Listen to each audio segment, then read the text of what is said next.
गत शुक्रवार दिन ऐतिह्य संपन्न पुरीर अन्नपूर्णा रंगमंच जातीय स्तरीय श्रीक्षेत्र लोककला महोत्सव आयोजित हो मूर्छना एवं ओडिशा कल्चर आर्ट एकाडेमी पक्षर आयोजित होता महोत्सव में संगठन प्रतिष्ठाता तथा सभापति बसंत कुमार दास अध्यक्षत अनुष्ठित होता महोत्सव को संगठन निर्देशक दिनेश मल्लिक और प्रदीप बिहारी और निर्देशिका मोनालिसा षडंगी प्रमुख सहयोग प्रदान पूर्वक परिचालना करथिले।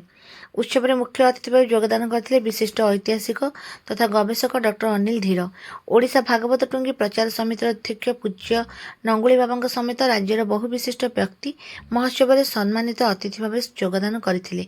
ए अवसर में बहु लब्ध प्रतिष्ठित व्यक्ति विशेष उपस्थिति रे अतिथि मान द्वारा मर्यादा संपन्न श्रीक्षेत्र रत्न सम्मान समेत शंख क्षेत्र सम्मान, नीलाचक्र सम्मान और जुगलीबंदी सम्मान प्रदान करा जायतिला।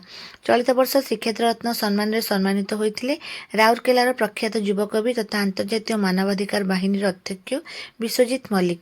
समाज में मानवाधिकार सुरक्षा पर निजर संगठन माध्यम निस्वार्थपर अवदान निमंते श्री मल्लिक पूर्व राज्य सरकार समेत राज्यर बहु अग्रणी अनुष्ठान और संगठन द्वारा उच्च प्रशंसित और संवर्धित होती।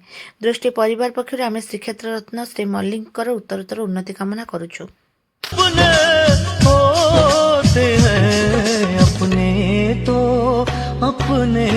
होते हैं, अपने तो अपने। अब दिखे तो अपने दिल का भी काम तमाम है, बस तेरी धूम धाम है, बस तेरी धूम, बस तेरी धूम धाम है, बस तेरी